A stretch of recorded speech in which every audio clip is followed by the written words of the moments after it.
यूपीआरएमएस अजमेर मंडल के तत्वाधान में लोको कारखाना गेट पर शनिवार को इंटक दिवस के उपलक्ष्य में एक विशाल आम सभा का आयोजन किया गया। इस सभा को मुख्य अतिथि यूपीआरएमएस के महामंत्री विनोद मेहता ने संबोधित करते हुए मजदूरों से जुड़े कई मुद्दों पर चर्चा की। उन्होंने कहा, रेलवे बोर्ड स्तर पर सहमति बनने के बावजूद भी भारत सरकार द्वारा उन मुद्दों को क्रियान्वित नहीं किया जा रहा। नई सरकार बनने के बाद आगे की रणनीति तय करने के संबंध में निर्णय लिया जाएगा। हम लड़ रहे हैं कि न्यू पेंशन स्कीम को रद्द करें, गेट पे 4600 रद्द करके 4800 हमें दें। ये सारे मुद्दे हमारे तय हुए हुए, लेकिन ऐसा कल्चर आज तक रेलवे बोर्ड द्वारा नहीं देखा गया। उसके संबंध में भी अभी हम यहाँ पे बताएंगे। और जो NFIR के आह्वान पे 17-18 जनवरी को हमने हड़ताल के लिए मतदान किया था, उसकी तैयारी क्योंकि चुनावों के कारण, आचार संहिता लगने के कारण हमने उसको पोस्टपोन किया था। इसके बारे में भी लोगों को बताएंगे कि आगे फर्दर हमें कुछ ना कुछ एक्शन जरूर लेना पड़ेगा, क्योंकि रेलवे बोर्ड को, रेल मंत्रालय को, भारत सरकार को जो श्रमिक विरोधी कार्रवाई आज की तारीख में चल रही है, चाहे इस यहाँ पे हमारे जनरल मैनेजर को देख लें, रेलवे बोर्ड ऑर्डर जारी करता है, उसको लागू नहीं करते।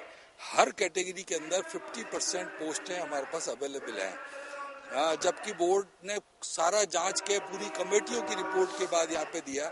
9-9, 10-10 साल से आप कमर्शियल के अंदर देखें, टिकट चेकिंग के अंदर देखें, मैकेनिकल में देखें, सिग्नलिंग में, एवरीवेयर पिछले 9 साल से आप देखो एक भी पोस्ट क्रिएट नहीं हुई।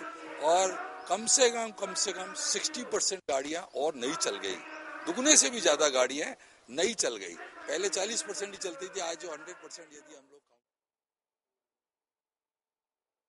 सभा को संबोधित करते हुए मंडल सचिव SI जैकब ने 1946 से लेकर अब तक की इंटक एवं इंटक से संबंधित रेल ट्रेड यूनियन NFIR और यूपीआरएमएस की उपलब्धियों के बारे में बताया। इस मौके पर AK Tiwari, KK Gupta, NP Singh, Mohammad Asif, Damodar Lal Sharma, NK Maheshwari, Sushil Bijawat, Shravan Lal, Kamal Dhawan, Chandrashekhar, Pradeep Singh, Prabhu Singh, Zuber Ahmed, Ashok Vashishth, Sudhir Vijayvargiya, Kaushal Singh, Patsy Massey सहित काफी संख्या में रेल कर्मचारी मौजूद थे। पहले जो 1-4 के जो कर्मचारी, 1-1-4 के कर्मचारी हैं, उनको तो पेंशन मिलेगी, लेकिन एक कट ऑफ डेट के बाद इन्होंने सब कर्मचारियों की पेंशन पे रोक लगा दी है। अब आप ये देखिए कि एक सांसद जो 5 साल रहता है, एक MLA जो 5 साल रहता है, उसको तो आप पेंशन में प्रावधान कर रहे हो। हर बार वो एक बार बन जाएगा तो उसके पेंशन का पूरी जिंदगी का ठेका हो गया। भले वो 20 से 25 साल तक ही रहेगा तो 25 से 80 तक जिएगा, पेंशन पाएगा।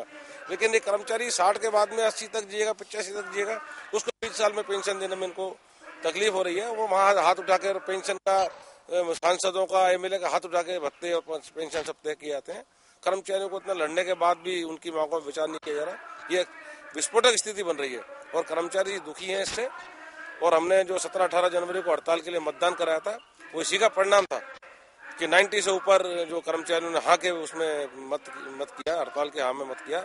इसका मतलब सरकार भी ये सोचे कर्मचारियों में कितना रोष है और उसी के अनुसार नीतियों पे भी काम करे। ये हमारी सरकार से